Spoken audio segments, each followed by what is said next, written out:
Welcome everyone to Heroes, the making of the game. So what does it take to actually get a game from concept to actually having it on your device? Stay tuned and you'll find out.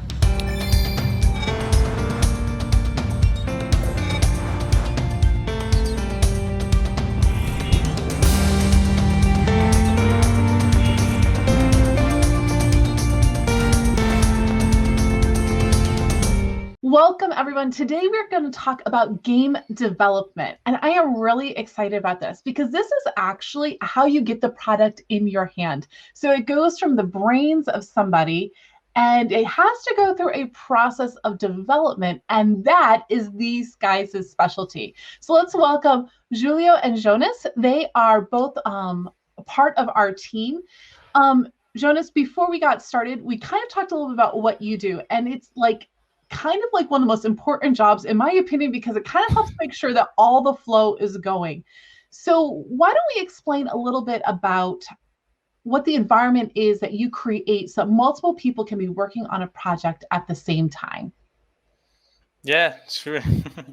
It is an important task, but all the tasks that we do, all the people work together to do their best.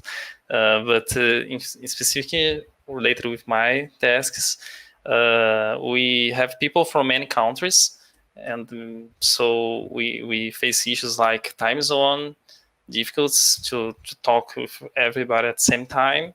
But also we have a platform that we use. It is GitLab, where we can have all the tasks there. We can have the code, something like we can like a version of code, so you can see who is implementing what and how. And this is the main technology, main tool that we use to have all the team working together, so they can access that, see the tasks that are listed, so they can pick up which has more priority and start working on that. Okay, so you said that you use GitLab. Julia, would you be able to explain what is GitLab for those of us who have never heard of it, don't know what it is? What is GitLab? So GitLab is a service that holds a service that we call Git. So there are many services out there that holds this protocol that we call. This is something where we can version code. So we can go back at any point in history, of the code or whatever it holds in this protocol, and then it's there. We can even differentiate. We short call it as with diff. For example, the current version with any version in the past, and we see what was different. It's brilliant, for example, for solving bugs, to understand how we implemented and how it progressed in history, how it evolved from the past to the present age. And this is, in few words, that's what it is. Also, this is the Git protocol, but you asked about GitLab. So GitLab has this, and then we can attach many things around that. For example, the tickets where we pick up the tasks that Jonas mentioned, we can assign this to people, and we can also organize like in times of the process, for example, whether this is ready for development, whether this is in progress, whether this is being reviewed by someone. This all can be sorted out in this environment called GitLab. So it sounds like a great organization tool, because you can kind of put in there all the different tasks that need to get done, and you can kind of see where they are in the status. So are they in process? Are they being tested? Is it still open? So Jonas, you put this all in there, correct? So that's part of what your job is. How do you decide who gets assigned what? Yeah, we have, each people has some specific technology that they demand or they are used to work on that. So for example, Julio is a specialist in C++ and Real Engine. So he is our main developer that will work on that. And also we have guys like that knows about layout and then it's the UI, so they will work on UI. And then we assign it this way. If we have more people that knows the same, can solve the same problem, they will pick up the first one on the list, because this item has more priority than the others. All right, that makes sense. So now, okay, again, for those of us who don't know what all these things are, you said C++. So for me, as an American, C+ would be a really not fun grade for me to get on my report card, but I don't think we're talking about report cards. So what is C++? So C++ is a layer of communication between humans and machines. This name has a historical charge in it. So the father of it was a language, or I could say a pseudo language, which is, for example, you can think of English, which is a complete human language. We have a much smaller set of words that the community said as a pseudo language, and to make it easier, we call it a computer language, which for historical reasons has this name C. And in the past, like 35, 40 years ago, it was like a script, and it was C. As the technology grew up, there were many problems, issues, and paradigms to solve. And having a single script was very hard to maintain the code, to read it afterwards, to find yourself inside that mass of code. So then they created a few other structures in language, which there are many tools, but the main of these tools is the object orientation. And I could dive a little bit into it, if you will. But this is the plus of the name C++. So it is the C, the script language, with a few more features, the plus. That's okay. It's like the bonus version. That's it. Okay, so you also said UI. So I've kind of started like learning a little bit more about like app development. So help me out. I believe UI is user interface, correct? Yes? And then you have the UX, which is the user experience. That's it. And they walk along. Yes. Okay, so now both of these are two separate things. Okay, so what is the difference between user experience and user interface as far as how your team develops a game? So let's say that the UI is a button, and the UX is the reason why that button exists. It's as simple as that. And you have people specialized in doing that, in developing the UI and the UX, thus the designers. And then we have the specialists that do that. As simple as that. So we start with, obviously, like the design aspect, and we kind of see how it's going to work. And then we take that and then we put all the coding behind it to make it work. So we kind of figure out what we need, and then we create the coding to make that work. Would that be how it works in normal people speak? Yes? So if I can answer that, yeah. It actually depends on how the team sets that up. Okay. Many teams start with the client needs. Let's say, for example, the general conference is the client. So they have their need. They want something. And then the designers can come up with a UX and a UI, or working both of them together. Or then the way that you said, we have something in mind. This is very raw, and then a designer puts all of that together. But the design walks along with the need, or sometimes even the other way around. We'd say that the design creates the need.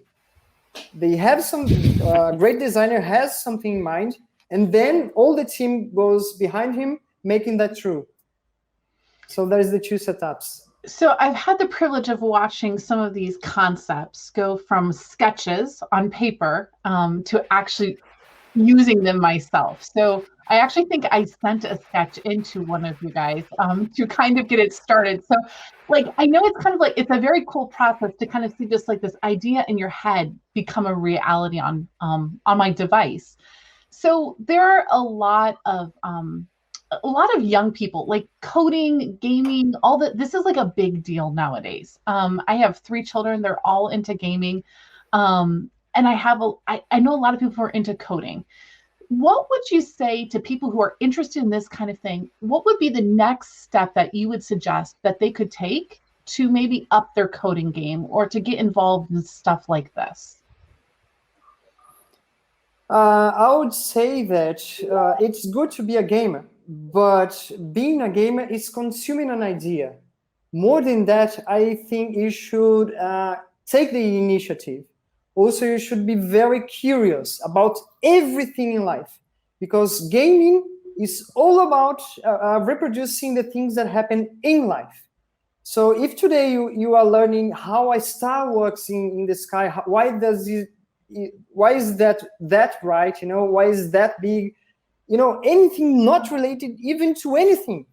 The dots don't have to be connected. Just learn. This is the first step. And the second step, or the further steps are, you have to be organized. Actually, it depends. It's actually a very tough question because there are many roles. You could work with, with the design, with animation, which is a wonderful job. You could work with the scenario, the levels, which are the maps, the world, the grass, the details of the flowers, the clouds in the sky, all of these details, be detailist. Then you can do what I do, which is coding, which is all about coding physics, for example, coding communications between devices and cloud services, which is something rather technical, which has nothing to do with real life. So maybe you're curious, like a mathematician or a physicist or even a geologist, or working with chemistry, because you are putting these all together in the game. Even liking, for example, religion and the spiritual side of things, this all can become a game. So in summary, I would say that live the life, and then you can reproduce that into a game. Fair enough. I like that answer. And Jonas, how hard, because it seems like there are a lot of people who are interested in this, but is it actually easy to find people to fill the necessary parts of the team? No, in fact, no. we face some difficulty on that.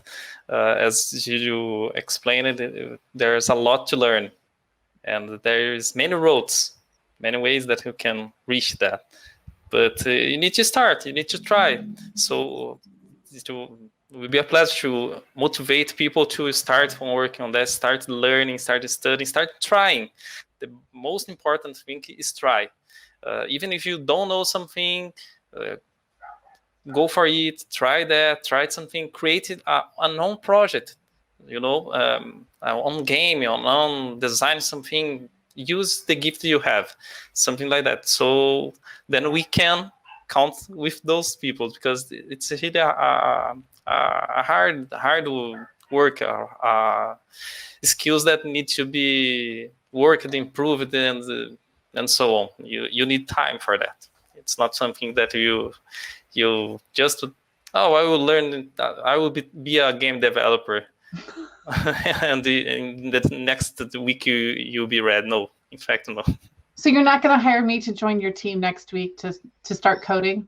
Not a good plan, I don't think. All right, so we actually talked at the beginning about the fact that the team is actually worldwide that's working with you. Where are the different countries that the team is located in? So it depends on the time that you make this question, right? Because we have full workers, and we also have temporary workers. So we had workers, we have today from Russia, from Pakistan, from England, from Portugal, from Brazil, But then during the process, we had more, for example, Netherlands. I'm not reminded all the places, but yeah.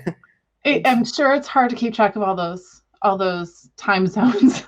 So I just want to say thank you for joining us, talking to us about game development, trying to understand all the different words and all that stuff that go into it. And for those of you who are watching this, who have any kind of interest, you just heard we are struggling to find people who have these talents, these gifts. So if God has given them to you, or you kind of just even think that they might be something you'd be interested in, why not take the next step and try to enhance your skills? Find something that you can watch online, take some classes or some courses, do whatever you can, because who knows, maybe God is calling you for such a time as this to help create great biblical games for the world.